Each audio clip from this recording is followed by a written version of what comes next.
नमस्कार and welcome you all to study IQ. मैं हूं प्रशांत धवन। नाउ जापान के लिए स्पेस की फील्ड में देखिए सफलता हासिल कर पाना बहुत ही मुश्किल हो गया है।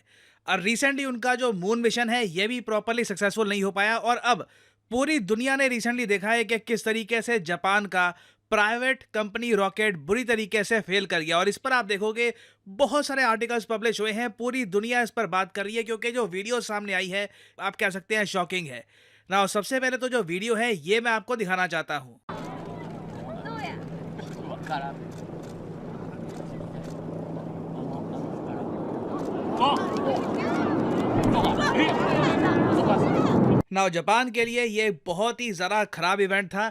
और एक बार को आप एक क्वेश्चन पूछ सकते हैं, अच्छा ठीक है कि एक प्राइवेट कंपनी है, ये पहली बार एक रॉकेट लॉन्च करने की कोशिश कर रही थी, एक सैटेलाइट अंतरिक्ष में ये लोग पहुंचाना चाहते थे, बुरी तरीके से असफल हो गए। मगर स्पेसएक्स के भी तो रॉकेट एक्सप्लोर होते हैं, तो इस पर्टिकुलर वीडियो पर इतना फोकस क्यों किया जा रहा है? देखो यहाँ पर ना हर कंट्री अलग दृष्टिकोण से इस पूरे इवेंट को देख रही है। आप देखोगे बहुत सारे इंडियंस ने इस इवेंट के बारे में ट्वीट किया है, सोशल मीडिया पे लिखा है। ऑफ कोर्स मैं उन इंडियंस की बात कर रहा हूं जो फॉलो करते हैं इन सब इवेंट्स को। और इसका सिंपल रीजन पता है क्या है? अगर इस टाइप का ब्लास्ट इसरो का हुआ होता या फिर हमारी किसी प्राइवेट कंपनी का हुआ होता, आप इमेजिन कर सकते हैं भारत की क्या आलोचना होती। जिस तरीके से रिसेंटली जो what's wrong with India trend चला था, उसी तरीके से लोग वापस इंडिया को टारगेट करते हैं। तो इसरो का जेन्युइनली ग्रेटफुल होना बनता है कि इसरो ने हमें कभी भी निराश होने का मौका नहीं दिया। चंद्रयान 2 में भी अगर लैंडर प्रॉपरली हम उस टाइम लैंड नहीं कर पाए थे, ऑर्बिटर सक्सेसफुल रहा और उसके कुछ ही सालों बाद हमने चंद्रयान 3 को भी सक्सेसफुल करके दिखाया। We made it happen. नहीं तो जिस स्पीड से जापान बिलियंस ऑफ डॉलर्स खर्च रहा है ना स्पेस इंडस्ट्री में, कमाल है। मैं लिटरली कहूंगा कि कमाल ही है कि इंडिया आज भी जापान से आगे है स्पेस की फील्ड में।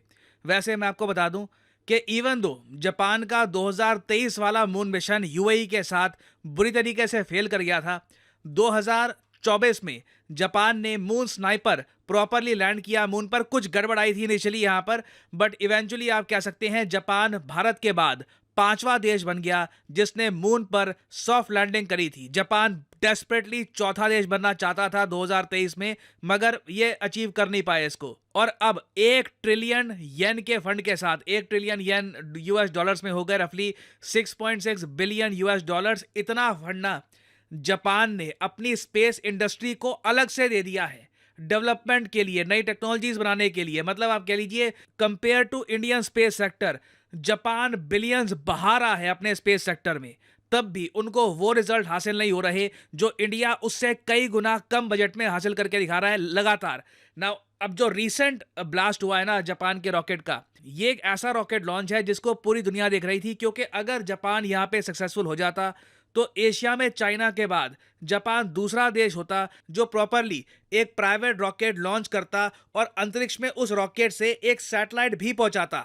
अब यहाँ पे आप एक क्वेश्चन पूछ सकते हैं, वेट, इंडिया ने ये पहले ही नहीं कर लिया था विक्रम एस रॉकेट के साथ? देखिए विक्रम एस रॉकेट एक साउंडिंग रॉकेट था, ये अपर एटमॉस्फेयर तक पहुंचा था, मगर इसने खुद कुछ सैटेलाइट लॉन्च नहीं करी थी। तो Vikram S rocket all together different है। 2022 में हमने इसको लॉन्च किया था, बिल्कुल एक बहुत ही बड़ी सफलता थी भारतीय प्राइवेट स्पेस इंडस्ट्री की। मगर असली टेस्ट 2024 के आने वाले कुछ महीनों में होने वाला है, जब विक्रम 1 को लॉन्च किया जाएगा। विक्रम 1 ऑल टुगेदर एक बहुत ही यूनिक रॉकेट है। यहाँ पे आप देख पाएंगे इसकी जो वीडियो है ये भी हाल ही में सामने आई थी। It is a huge rocket और कोशिश हमारी ये होगी कि इस रॉकेट से हम एक सैटेलाइट अंतरिक्ष में पहुंचाए। आप दूरदर्शन में इसके बारे में आर्टिकल्स पढ़ेंगे तो कैटेगोरिकली इंडिया का सरकारी न्यूज़ आउटलेट ये कहता है कि newly unveiled Vikram 1 rocket transform कर देगा भारत की स्पेस इकोनॉमी। अब देखो नर्वसनेस इसी बात को लेकर है कि जो जापान का हाल हुआ है, जिस तरीके से जापान की जो प्राइवेट कंपनी है इनका बुरी तरीके से रॉकेट फेल कर गया, हमारे साथ ऐसा ना हो जाए। क्योंकि आप सबको याद होगा कितनी ज़्यादा एंटिसिपेशन थी, कितनी नर्वसनेस थी मून लैंडिंग के टाइम में, जब रशिया का लूना 25 फेल कर गया था और क्वेश्चन ये था कि चंद्रयान 3 लॉन्च कर पाएगा नहीं कर पाएगा। तो ऑलमोस्ट आप कह लीजिए उसी टाइप की एंटिसिपेशन है आज के समय कि क्या स्काई रूट एरोस्पेस का रॉकेट भारत को सफलता दिलाएगा और क्या चाइना के बाद इंडिया सेकंड कंट्री बन जाएगा एशिया में जिसकी प्राइवेट कंपनी रॉकेट लॉन्च करके सैटेलाइट को अंतरिक्ष में पहुंचा सकती है। जापान के पर्सपेक्टिव से अगर मैं देखूं, ये सब बहुत फ्रस्ट्रेटिंग होगा। इतने ट्रिलियंस बहाने के बाद भी अगर इसरो अपने 13,000 करोड़ के बजट के साथ और इंडिया की प्राइवेट कंपनीज जिनके पास इतनी अभी कुछ खास फंडिंग है नहीं, अगर जापान को लगातार आउट परफॉर्म कर रही है स्पेस में, जेन्युइनली इस चीज़ को लेकर वो फ्रस्ट्रेटेड होंगे। बट एटलीस्ट सिंस इंडिया उनका फ्रेंडली कंट्री है, तो ये फ्रस्ट्रेशन इतनी आपको दिखेगी नहीं। नाउ ये तो मैंने वैसे बात करी है भारत की। अगर मैं यूएस की बात करूँ ना, तो यूएसए का जो मीडिया है ये भी बहुत ही इंटरेस्टेड था जापान की कंपनी स्पेस वन के काइरोस रॉकेट को लेकर। ये वही रॉकेट है बाय द वे जो एक्सप्लोड हुआ है, काइरोस रॉकेट। रीज़न इसका बहुत ही सिंपल है। यूएसए में ना देखो, जापान की इंडस्ट्री को लेकर बहुत ज़्यादा रिस्पेक्ट है। ओवर द ईयर्स कई अमेरिकन कंपनीज को उनकी ही मार्केट में जापानीज कंपनीज जैसे कि होंडा, मित्सुबिशी, इन सब कंपनीज ने बुरी तरीके से पराजित किया है।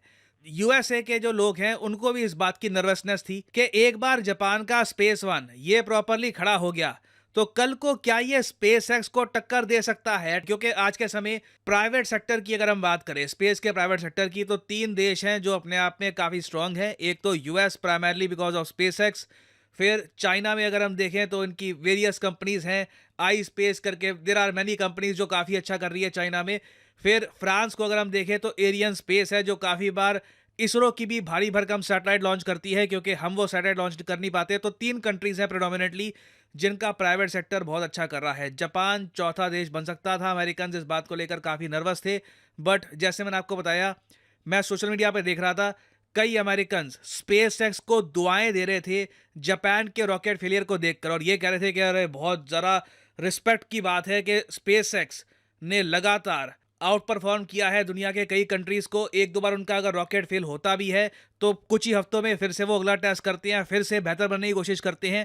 और आज के समय स्पेस एक्स डोमिनेट कर रहा है इंटरनेशनल स्पेस मार्केट को, और ये जो मार्केट है ये लगातार बढ़ती जा रही है। और इस मार्केट का साइज 2025 में बताया जा रहा है मोस्ट प्रोबेबली $600 बिलियन के भी ऊपर चला जाएगा। इंडिया का शेयर अभी के लिए सिर्फ 2-3% है, तो बहुत कुछ अभी और ज़्यादा अचीव करने की आवश्यकता है। और फाइनली यहाँ पे मैं आपसे एक सवाल ही पूछूंगा, बेलाट्रिक्स एरोस्पेस ये एक कंपनी है जो बेस्ड है किस देश में? काफ़ी न्यूज़ में रहती है ये कंपनी, स्पेस से रिलेटेड है। ये है यहाँ पे आपकी ऑप्शंस, इंडिया, यूएसए, जापान या चाइना। कमेंट सेक्शन में करिए उत्तर। जो लोग सही आंसर देंगे उनकी कमेंट को मैं हार्ट दे दूंगा ताकि बाकी लोग समझ पाएं कि सही उत्तर क्या है। और इसी नोट के साथ ये है वीडियो का अंत। Thank you for listening and I always say may the gods watch over you.